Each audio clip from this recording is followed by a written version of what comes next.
I was so tempted to drop in some Space Marine 2 footage here in the intro, but I had to resist that urge because if we're talking Helldivers, then yeah, it needs to be Helldivers playing in the background. Anyways, Arrowhead has delivered their promised dev blog outlining everything they will be touching before its release in just under 2 weeks' time. Little spoiler there for you. And oh my, there's a lot here to digest. Welcome to the channel. This is LtBuzzLitebeer, and if mega buffing or even over buffing were a thing, we could probably apply it to these list of changes. But after what we divers have been through over the past months, I'd take even over buffing to what we've seen previously. But again, there's a lot here that we can build on, which I'm going to break down for you in just a moment. If you're new here, consider hitting subscribe. It's free, and it really helps out the channel get noticed in the far corners of YouTube. And while you're at it, take a few seconds more to ring that notifications bell so you don't miss any of my future upload alerts. And here it comes, the future of Helldivers.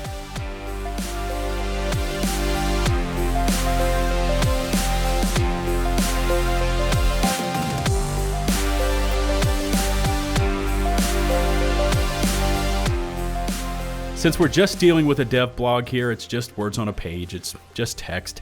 I'm going to attempt to do this completely unscripted, and as we go through these different items here, I will attempt to give you my honest thoughts and impressions and possibly read between the lines as to what they could be thinking.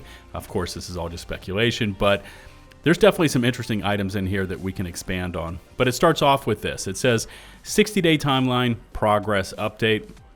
It's been a couple of weeks since we committed to our 60-day plan, and our team has been hard at work refining the gameplay experience, addressing your concerns by doing in-depth reviews and adjustments of various systems, from weapon balancing and enemy behavior. Stop right there. Weapon balancing, we definitely were asking for. Enemy behavior, that's interesting. I'd like to see what they've got in mind with that one. Anyway, it says, and enemy behavior to the overall game mechanics. We are fully committed to ensuring Helldivers 2 meets the high standards we all expect. Too bad it didn't happen in the previous patches, but I digress. We see the Steam reviews, and we hear you loud and clear.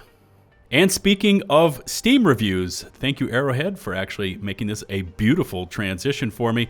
I had taken a look at this earlier this morning just in case Arrowhead didn't produce this dev blog. I had some concepts in mind for today's video, but here it is, and let's go ahead and take a look at it because they mentioned it. But you can see over on the right-hand side, ever since August the 8th, those downward red graph bars, that's not what you want as a developer. It's not what you want as a studio, because that's how the community, or a portion of the community, is feeling about your game ever since a specific date. In this case, it was Escalation of Freedom, and those red bars continue day after day after day, and that's exactly why Johan is involved with this right now. He's trying to reduce those and possibly get them back over to the positives, but there you go. It's not what you want to be seeing when you're Sony's fastest selling game of all time and you've sold 12+ million copies.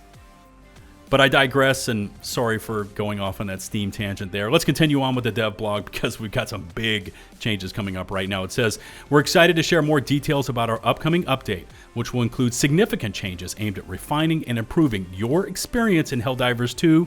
This includes, it should say these include, but it says this includes, and whatever you're doing, viewers, right now, if you're just listening, maybe 50%, just kind of like, yeah, sort of paying attention, tune in, because these next 4 bullet points can reshape the way that Helldivers 2 plays. This first one's big, and it looks insignificant because there's no actual values associated with it. There's no percentages. It says we are reworking armor penetration. Full stop right there. I'm going to splash this little graphic up on screen because for a lot of people out there, you know that I don't discuss the maths, the X's and O's. I don't dive into the weeds on how the inner workings of the game are actually handled by the game engine. But armor penetration works in Helldivers 2 different than any other game that I can remember playing. And it works so, and it does so, in 2 different areas. What I call matching, or 1-to-1 values, and then inferior values. So let's touch on the 1-to-1 value, or the matching. The way this game works is if you're shooting a weapon that has a matching armor penetration rating as the target that you're hitting, in the back of your mind, you're saying, okay, I've got a weapon that's on par with the armor. My rounds are going to penetrate the armor. They're going to do maximum damage. 100% of that round's damage is going to be delivered to the squishy bits underneath, let's call it. Sorry for lack of a better term there. Well, in Helldivers 2, that logic would be wrong because the game works in a very peculiar way. Matching or one-to-one armor pen values instantly scrapes 50% of the incoming damage off of that round. So whereas you think, oh, I'm on a one-to-one value as my target, my rounds are going to deliver maximum damage, you're wrong. Only 50% of the damage is actually making it through the armor and hitting the vulnerable bits underneath. How could they change that? Well, they could reduce that 50% reduction, which, by the way, I've never seen that again in a video game, down to 25%, 10%. Hell, just get rid of it, because logic says if you're matching, you should be delivering 100% of the value. If they just change that one bit alone with armor pen, game changer. Now, the other way they could change this up is what I tend to refer to as inferior armor pen. I'm shooting a weapon that has no business shooting at the target that I'm shooting at. For instance, I've got an assault rifle with a light armor pen and I'm shooting at a charger. Anyone that plays the game right now, you know your rounds are just going to bounce straight off the charger. You're going to do no damage if you're hitting the armor. How could they change that up? Well, they could reduce it from, okay, you're not going to do any damage, to maybe you're going to do 10% damage, 15% damage of the potential round damage penetrating that armor. So, 2 potential reworks there, and if they could just do one, that's big. If they do both, that's massive. If we could reduce that one-to-one or matching down to 0, because it really has no business being in the game, and if they could add it on so that rounds that we're shooting at targets that we shouldn't be shooting at least do some damage, add those two together and instantly your primary weapons are going to feel more powerful. They're going to feel more versatile. Instantly, those strat weapons you like to rock are going to feel more powerful and versatile. Just that change alone is a game changer for the game. But then they continue on. They say, we are reworking armor pen, anti-tank weapons, and enemy armor, and health values. So if they can potentially lower health values, they change the way that enemy armor works, maybe lower the values there. If they change the way that armor pen works, if they beef up how much damage anti-tank weapons do, that sentence alone, instantly Helldivers 2 is a completely different game. And then they also go on to say, as a key part of the rework, we have done an initial balancing pass on over, listen to this, 30 weapons and stratagems. Now, I cheated right before I did this video. I went in and counted. We have 27 primaries and 8 secondary weapons. That makes 35 total, and I didn't count out the strat weapons, sorry. But I don't think they're going to change 30 actual weapons. I think they're combining that total, 30 weapons and strats. That's a cumulative total there. But I think for a majority of players, we just wanted the overall definition we wanted our primary weapons to feel powerful. We wanted to feel like our weapons were doing something to the targets we were shooting at. And if they rework armor pen, if they make anti-tank weapons hit for even more ferocity, if they lower enemy armor values, if they lower health values, and they buff up 30 weapons and stratagems, instantly gameplay's way different than we're used to. Sorry if I spent far too much time out there in the Helldivers 2 weeds just discussing armor penetration, but I cannot emphasize to you enough how much small changes to that mechanic could affect the game. But let's continue on because the hits keep coming. They say we are overhauling a number of different enemies to make them feel more rewarding to kill when you use the proper tools to handle them, but ensure they still feel formidable. Here come the examples. Listen to this. Enemy bots, including Hulks, everyone's favorite, will have lower armor, and the number of rockets fired by enemies like the Devastator and gunships, I don't see Heavy Devastator listed there, but the Devastator and gunships will be limited, making combat more balanced. Okay, so that could be dramatic. Hulks will have lower armor values.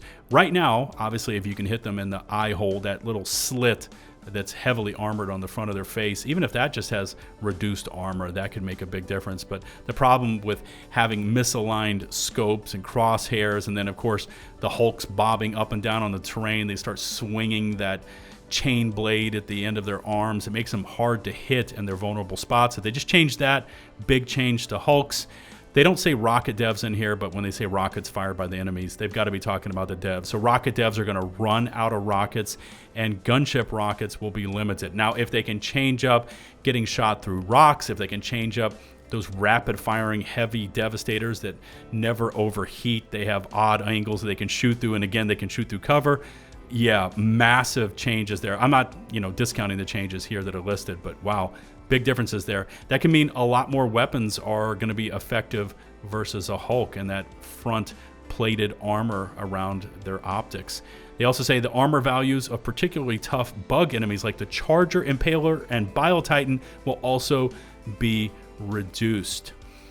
I don't know how I feel about that value. I don't really have a problem with Charger armor, Impaler armor, and Bile Titan armor. I have a problem with them when you actually hit them in what is perceived as their vulnerable spot, that damage just doesn't register, or something happens and they just eat far too much damage when you're actually hitting their vulnerable spots. I don't really have a problem with their armor per se. It's when you're hitting the portions that you're supposed to be hitting, we're supposed to be rewarded for having that that MLG legit accuracy, and it just doesn't seem to connect with the target. There's a disconnect there, a desync. That's the problem that I think a lot of us have with these heavily armored targets. And moving along to bullet point number 3, weapons such as the autocannon, which is pretty much goated for both bots and bugs. Heavy machine gun and AMR, anti-material rifle, will be more effective, providing greater loadout versatility. We're also working towards additional improvements for the flamethrower weapons. So, interesting set of strat weapons there. Autocannon, which, like I said, is beast versus both factions. Heavy machine gun, which is pretty awesome versus the bots as well. It's okay versus the bugs. AMR, hard to hit all those fast-moving targets with the bugs. Not saying you can't do it, but requires a lot of effort. But it's also very strong right now versus the bots if you can hit those vulnerable spots. All 3 of those will now become more effective, providing greater loadout versatility. I'm assuming they're also talking about more effective in terms of versus heavily armored enemies. So interesting choice there. And then they mentioned the flamethrower weapons right there at the end, which was, of course, the major source of contention with Escalation of Freedom, how the fire and flame effects were absolutely gutted when the changes were made in conjunction with that new content.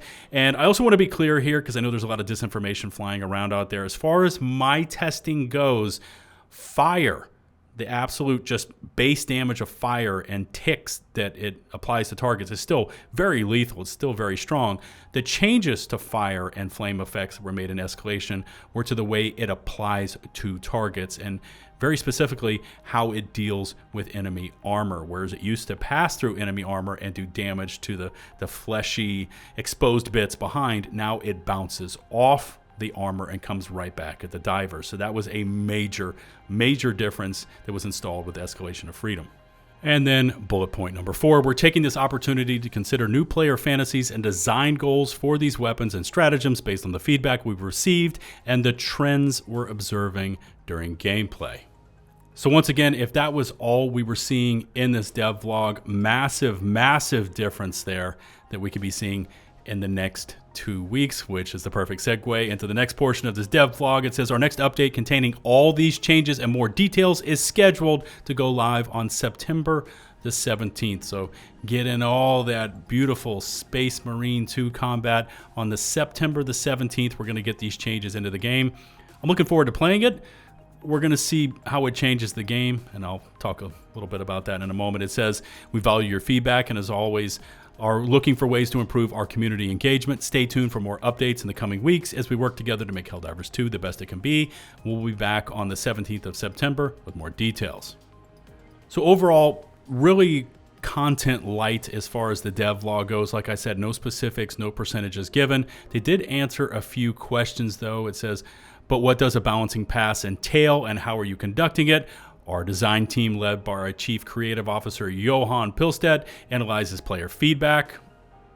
I would debate that. Internal and external playtest, gameplay data, and the original design goals for each weapon and stratagem, which we've seen them stray quite a bit from when the game actually launched. Anyways, to continue on, this process allows us to identify discrepancies such as weapons that are underperforming or overperforming. Again, I'm skeptical, but okay, and make precise adjustments. The goal is to ensure that each weapon and stratagem feels powerful, responsive, and fun to use. I would stress fun to use, while also fitting into the broader gameplay ecosystem.